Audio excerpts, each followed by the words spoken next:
Hello ladies and gentlemen, Grim here and welcome to our video. We finally got the full official list of Promethium artifacts and their stats and their effects at level 10. So we're going to together take a look at them and see how good or how bad, spoilers, they're going to be absolutely garbage for the most part, they are.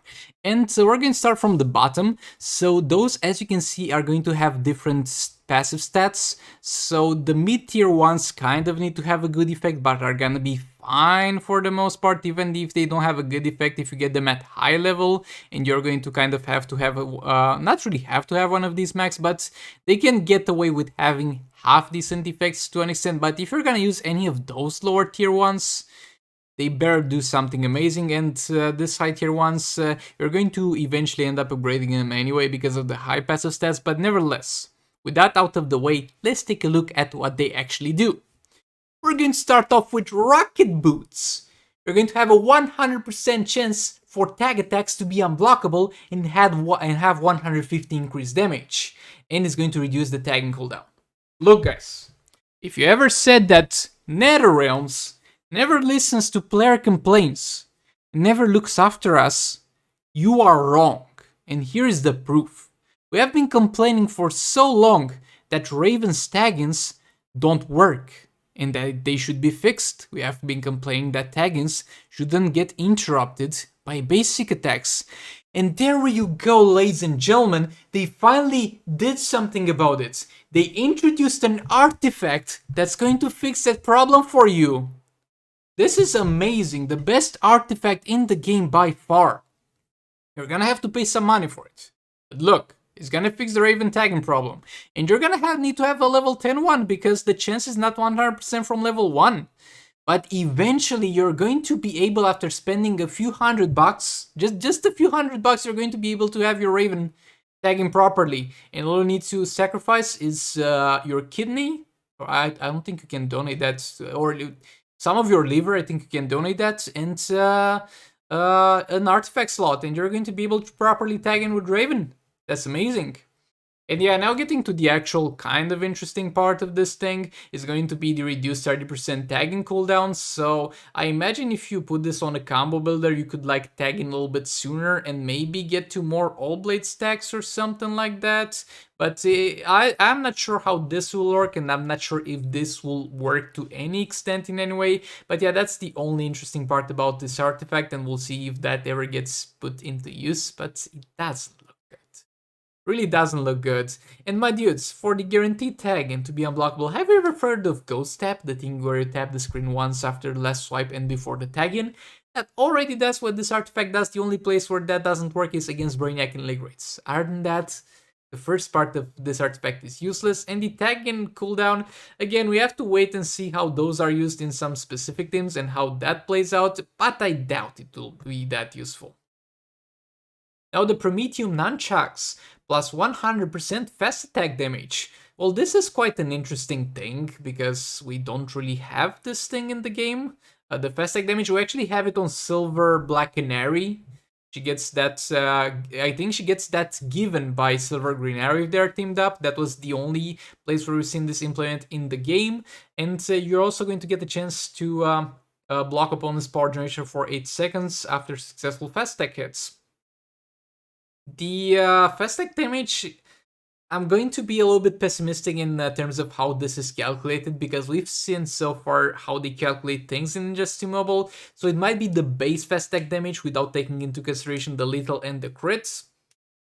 The power blockage is not gonna really be a thing that's that great. I mean, you're going to most likely be able to constantly block the opponent's power, but if you're looking forward to like reduce the opponent's power generation or power drain them, you got far better artifacts to do that. And even if that fast attack damage is going to be that great, the problem is this is a bottom tier artifact in terms of the stat bonuses.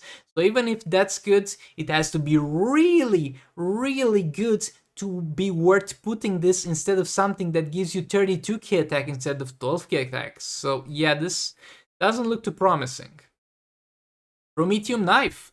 Lethal attack chance for basic attacks? That's kinda garbage, because you can like get that on gears. You're never going to see a situation in Injustice Mobile where you build a character in terms of one artifact or towards one artifact, unless that artifact is like the Beta Club. there's that possibility, but you're not gonna like remove the lethal attack chance on the gears so you can benefit more from this artifact. That's just not gonna happen. So that bonus is mostly useless, though I guess it can get going less built characters, I guess.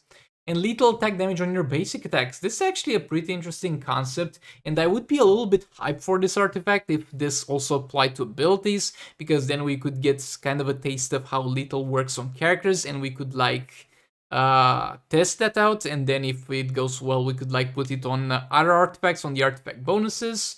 But since this is only on basic attacks, not getting a good vibe from this one. And the lethal attack damage is not even that great. Lethal attack damage can go to higher values than that, and it doesn't give you much. And coupled with the fact that it's gonna have the lowest bonuses for the sword again, not looking good. So far, 3 out of 3 not looking good. We're not off to a great start, and we are going to continue on that trend a little bit with the 72% chance to apply blind for 8 seconds after using a special 1, special 2, or special 3. With 75% chance that the opponents will miss after the blind, and 100% chance to increase opponents' active special bars by 3 power bars. Okay. This one is an artifact that could be interesting for like a survival mode, where you could like use this to make some characters unkillable. Like imagine putting this on Starfire and making the opponent always need to use specials that cost a ton of power bars, and when they use it, they by default put you to full health.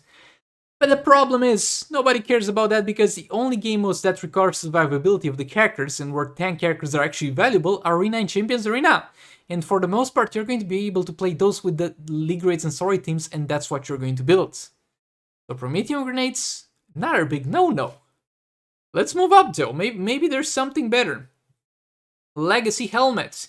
Blocking incoming special decreases opponent's damage by 20% for 30 seconds, stacking up to 5 times.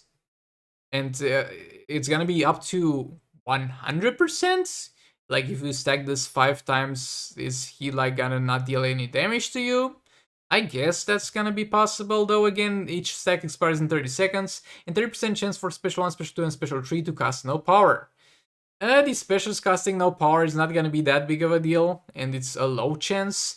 And at the same time, the first special is yet again a thing that could be useful. Could be useful if we had some game mode with good rewards, and that would be very hard to play, where you would rely on your survivability. But since that is not the case in just 2 Mobile, this artifact is yet again kinda trash. Boy, we're not doing well so far. Energy Lens. 75% chance to apply 4 seconds of stun with successful special, and you're also going to get some crit chance for 15 seconds after using a successful special. Again, the crit chance is going to be worthless, because look, if one of your characters is going to innate crit, then that character is going to have the crit already in the build, and you're not going to remove that crit in order to like benefit better from this artifact, because you're going to end up using other artifacts with that character, not always this artifact. And the chance to stun on specials is kind of redundant. A lot of people were like, well, Sigvald, you can do this with Heartbreaker Harley Quinn. Well, yeah, but she's also got the stun, you know? And you can use like Predator Batman, Arkham Knight Batman. Again, and it's only going to be a 4-second stun, and it's going to be a chance-based, only a 75% chance, so I really don't see how this will go well. Again, this is something that could be fun for Arena and Champions Arena, maybe put that on Nightwing, coupled with his already chance to stun on basic attacks after you use the special 3, I think. Could be interesting, but overall, useless. Next up, Speed Force Battery. After an attempt to apply a negative effect on the wearer, trigger the 15 seconds buff, which prevents negative effects to be applied, and gain 3 power bars every time an effect is prevented. That buff has a 30-second cooldown. And fast attack chance for 15 seconds after a successful special. Again, if your character is going to need some fast actions, then you are going to have that fast actions on the gears already. This could be interesting for some characters that don't usually need fast actions on the build, and if you get this at very high level, you'd put on them and see how they go with fast actions. Though if they don't need it on the build in the first place, they're not gonna benefit a lot from it.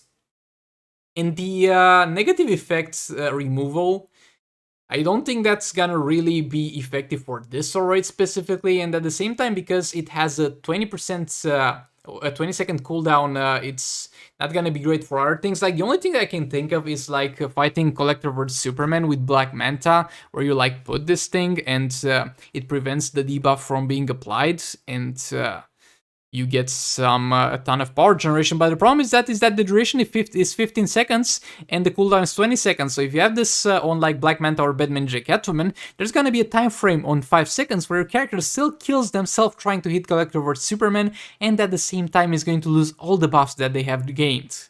So this is again kind of garbage. I'm sorry. Now getting to the Promethium sword.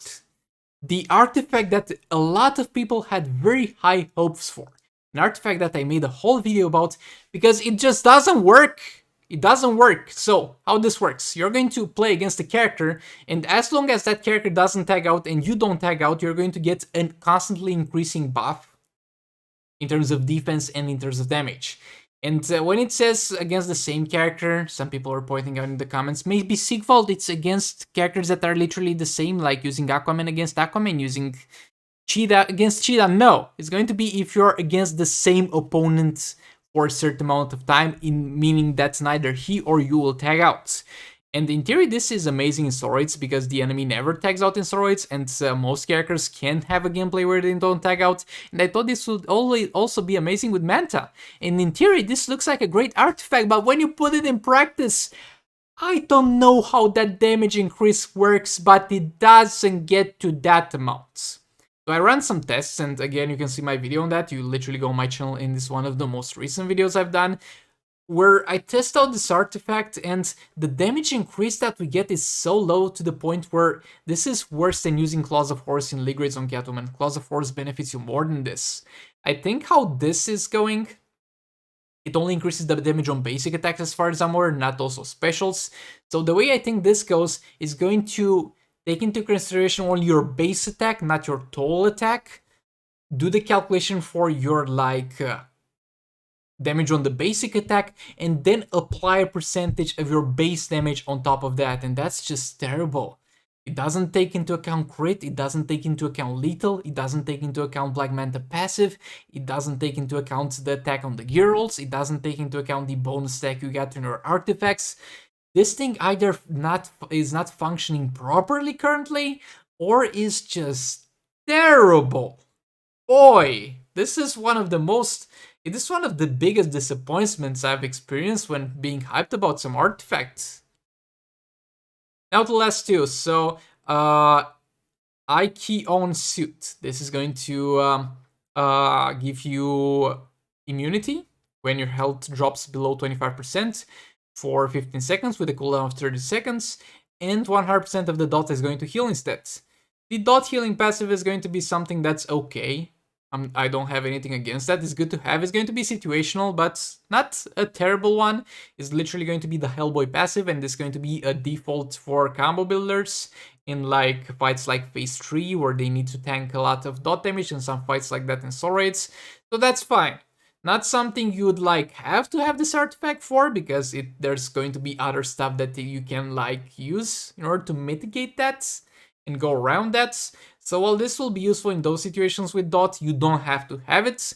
And the first passive is yet again going to be a problem of, this is an amazing thing if we had like a survival mode or a very demanding mode on characters surviving the fight, where you'd get a lot of rewards. But that is not the case anymore. It was never the case. Ring 9 Champions Arena are gonna be fine without this thing. It's literally gonna be the same situation like it is with Trigon Staff in Advent of Chaos. An amazing defensive artifact, but you don't need it. You end up not needing it. I was thinking about shattering my Trigon Staff because I never use it. And you're most likely gonna eventually build up this thing if you get it, because it's got like the maxed out bonuses.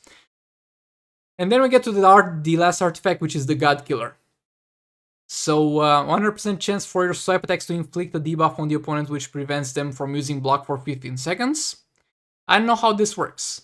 This could literally do nothing, because the opponents usually get priority of hitting you, so they usually don't rely on their block, they rely kind of on their basic attacks to start a combo on you. So this could be either 100% useless, or enable any character in the game to do an infinite combo with basic attacks. We'll just have to wait and see how it goes. And then there's a 50% chance to steal 30% of the opponent's attack for 20 seconds on basic attacks, stacks up to 3 times. Again, this opens up 2 questions. First of all, how much attack do bosses have? Because nobody was asking that question. They were just kind of building their teams to not die, but nobody was really asking the question about how much attack the bosses has. And then, which one of the attacks? Because we've seen the problem with God Kid, with Promethium Sword. Like, if the God Killer Sword only steals some base attack, 30% of the opponent's base attack, even if you steal 100% of the opponent's base attack, is gonna end up being like 2k attack, which is not great. And if you stole attack, how much stole attack do bosses actually have? So about the God Killer Sword, I don't know. I really don't know how this will go. But this seems to be the most promising artifact out of them all, so I'm happy that this is the free one, and that's a good thing. And that's about where it ends with those artifacts about good things. Overall, these are by far, by a mile, without any shadow of a doubt, the worst Soul Raid artifacts that we have ever gotten. To an extent, everything except for the Ikeon suit, God Killer, and Promethium Sword, if it gets fixed, or if it works far better in Soul Raids, are going to be filler artifacts that seem like they do something for you, but they don't do anything for you. They're just gonna be filler artifacts because they're running out of ideas. And there's nothing wrong with basing artifacts around survivability of the characters if we actually had game modes where you would heavily benefit from this. But we don't. Yeah, those are, for the most part, trash. Sorry, lads. And since, like, from what I've seen from the boss's stats and debuffs and modifiers, from it, like, the last contract stories seem to be some of the most free-to-play oriented stories that we've ever got, so that's the good news. So actually, unless you're looking specifically for the passive boost that they provide in terms of attack and health, don't buy the new artifacts, they're terrible! But yeah, with that being said, thanks so much for watching.